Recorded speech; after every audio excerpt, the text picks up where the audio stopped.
El zumbido constante del motor era la única banda sonora de su universo, una vibración profunda que sentía en los huesos y que ahogaba cualquier pensamiento que intentara salir a la superficie.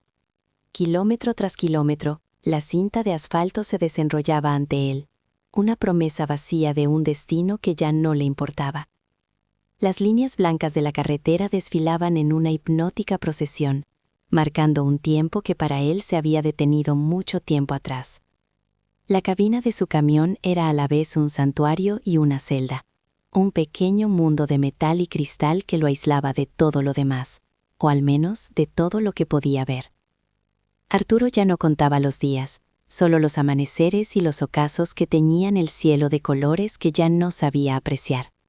Sus manos, callosas y agrietadas por miles de horas aferradas al volante, se movían con la memoria mecánica de quien ha repetido un gesto hasta vaciarlo de significado. Su rostro, surcado por arrugas que no eran solo de la edad, sino del peso de lo no dicho, reflejaba el paisaje árido que se extendía más allá del parabrisas. Había una fatiga en su mirada que el sueño no podía curar, un eco de tormentas pasadas que el ruido del motor nunca lograba silenciar del todo. A veces, en el silencio aplastante de la noche, un nombre se escapaba de sus labios como un susurro roto.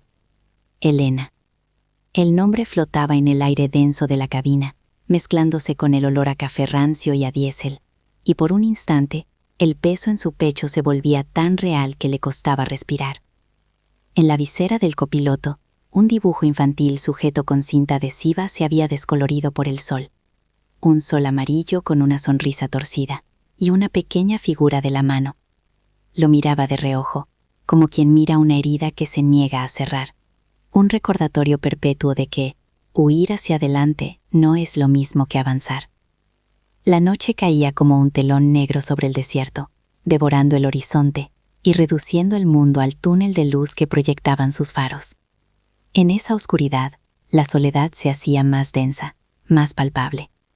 Las luces lejanas de otros vehículos eran eventos tan raros como la lluvia en aquella tierra seca. Estaba solo, suspendido entre un origen que quería olvidar y un futuro que no se atrevía a imaginar. El camión se deslizaba por la negrura, una bestia de acero llevando una carga anónima a un lugar sin importancia, conducida por un hombre que era poco más que un fantasma. Fue entonces, mientras sus párpados pesaban como el plomo, cuando lo sintió.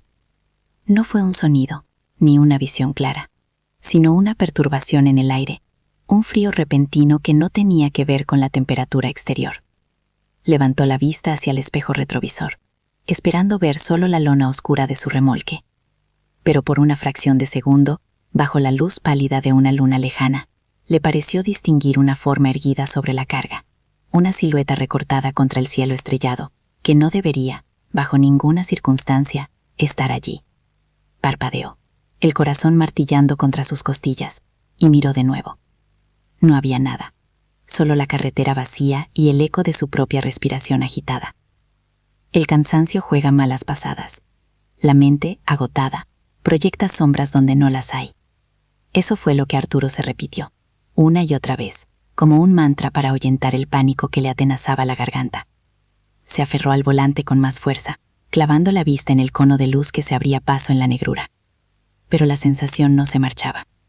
Era como una corriente de aire helado en un cuarto cerrado, un peso invisible en el asiento del copiloto, la certeza de que ya no estaba solo.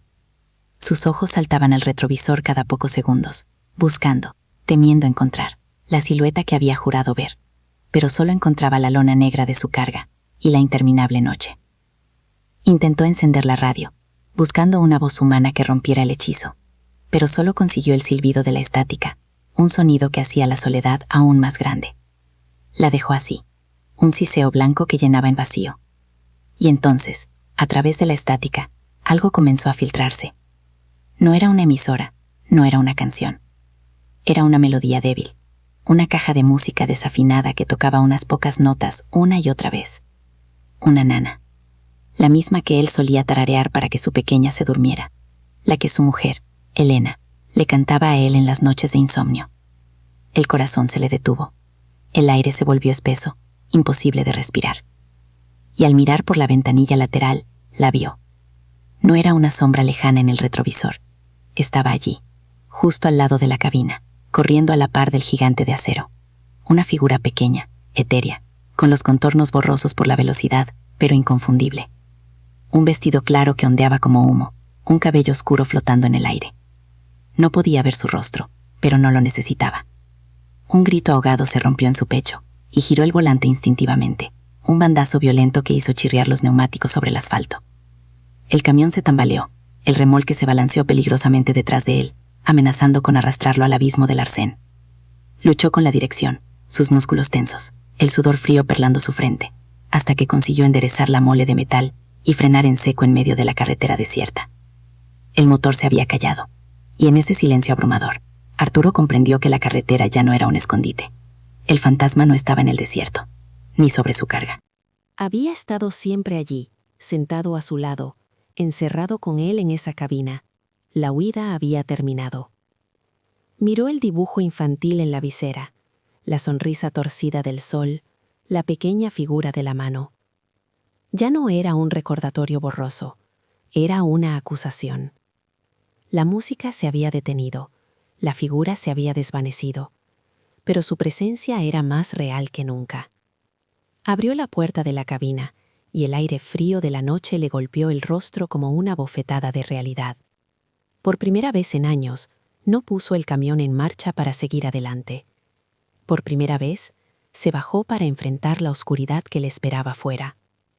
El aire frío del desierto le cortó la respiración, un golpe de realidad que lo ancló al suelo.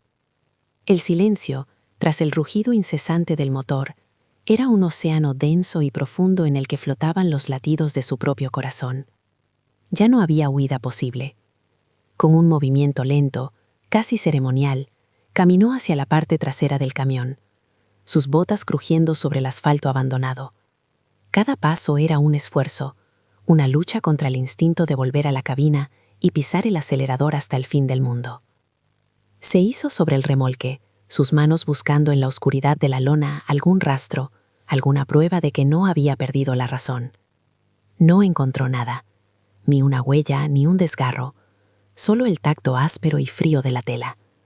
Y en esa nada lo comprendió. La figura no estaba sobre su carga, la figura era su carga. El peso que arrastraba no estaba en el remolque, sino en su alma. Bajó de un salto y regresó a la cabina. La puerta seguía abierta, como una herida. Dentro, el dibujo infantil parecía brillar con una luz propia. Lo despegó con un cuidado que no había sentido en años, sus dedos rozando el papel quebradizo. El sol torcido, la pequeña figura. No era una acusación, era una invitación a recordar. Con el dibujo en la mano, se sentó de nuevo al volante, giró la llave y el motor cobró vida. Pero esta vez el sonido no era una barrera, sino una herramienta. No para escapar, sino para regresar. Con un chirrido de neumáticos que fue un grito de desafío a la noche, hizo girar la inmensa mole de acero. Un giro de 180 grados en mitad de la nada. El morro del camión ya no apuntaba hacia un destino anónimo, sino hacia el origen de su dolor. El camino de vuelta era el mismo, pero Arturo no veía con otros ojos. Cada línea blanca en la carretera ya no marcaba el tiempo perdido, sino la distancia que se acortaba hacia la redención. Condujo durante horas, mientras el negro del cielo se diluía en un azul profundo. No sentía cansancio, solo una determinación helada, una lucidez que le quemaba por dentro. No necesitaba un mapa. Conocía el camino de memoria, cada curva, cada bache. Era la geografía de su propia tragedia. Finalmente, frenó junto a una pequeña cruz de madera clavada en el arcén, desgastada por el sol y el viento. Aquí, fue aquí. Apagó el motor por última vez. El silencio que le recibió no era vacío, sino expectante. Se bajó del camión, con el dibujo apretado en una mano, se arrodilló frente a la cruz, la tierra fría colándose por sus rodillas, y por primera vez dejó que las palabras salieran, rotas, ahogadas, pero verdaderas. Un perdón susurrado al viento del amanecer, un te quiero dicho a una memoria que ya no era un fantasma, sino una presencia cálida en su pecho. Y mientras las primeras luces del sol teñían de oro el horizonte, sintió como el peso se desvanecía, no de golpe, sino suavemente, como la niebla que se disipa con el calor. La corriente de aire helado en su interior se había calmado. Levantó la vista. El amanecer ya no era una simple rutina, era un perdón. Se puso en pie, no como el fantasma que había conducido a través de la noche, sino como un hombre que, al final del camino, acababa de aprender a respirar de nuevo. El sol no era ya un simple marcador en el ciclo del tiempo, sino una caricia cálida sobre una piel que había olvidado el tacto del consuelo. Arturo permaneció de pie, con el dibujo en la mano, mientras el desierto se desperezaba a su alrededor, pintado con los colores de una nueva oportunidad. El aire que llenaba sus pulmones ya no era el aire viciado de la cabina, sino la promesa limpia de un día por empezar. La figura etérea se había disuelto con la oscuridad, pero su esencia permanecía, no como un tormento, sino como una estrella guía en su interior. Su mirada se posó en el gigante de acero que había sido su mundo. Ya no era una fortaleza ni una prisión, era un cascarón vacío, el vestigio de un hombre que ya no existía. Caminó hacia él con la calma de quien ha tomado una decisión irrevocable. Abrió la puerta, y en lugar de subir, dejó las llaves colgadas en el contacto. Sus dedos rozaron por última vez el volante, no con la fatiga de la costumbre, sino con la gratitud de una despedida. Cerró la puerta con un sonido suave y definitivo, que resonó en el silencio del amanecer. Y entonces empezó a caminar.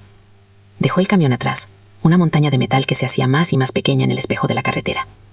No sabía dónde le llevarían sus pies, solo que cada paso lo alejaba de la huida y lo acercaba a la vida. Horas después, el sol ya alto en el cielo, llegó a una pequeña estación de servicio, un oasis de civilización en medio de la nada. Dentro, el olor a café recién hecho y el murmullo de una radio le parecieron extraños, como sonidos de un mundo al que no pertenecía.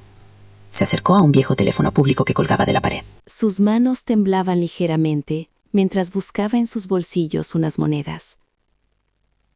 Marcó un número que no había necesitado mirar, un número grabado a fuego en su memoria. El sonido del timbre al otro lado de la línea era un martillo golpeando contra la pared de los años. 1, 2, 3 veces. Y entonces, una voz, cansada, frágil, pero inconfundible. Elena. Arturo cerró los ojos, y por un instante, el mundo entero se detuvo. No hubo un torrente de explicaciones ni de disculpas. Solo unas pocas palabras, las únicas que importaban, dichas con la voz rota de un hombre que por fin había encontrado el camino. Voy a casa.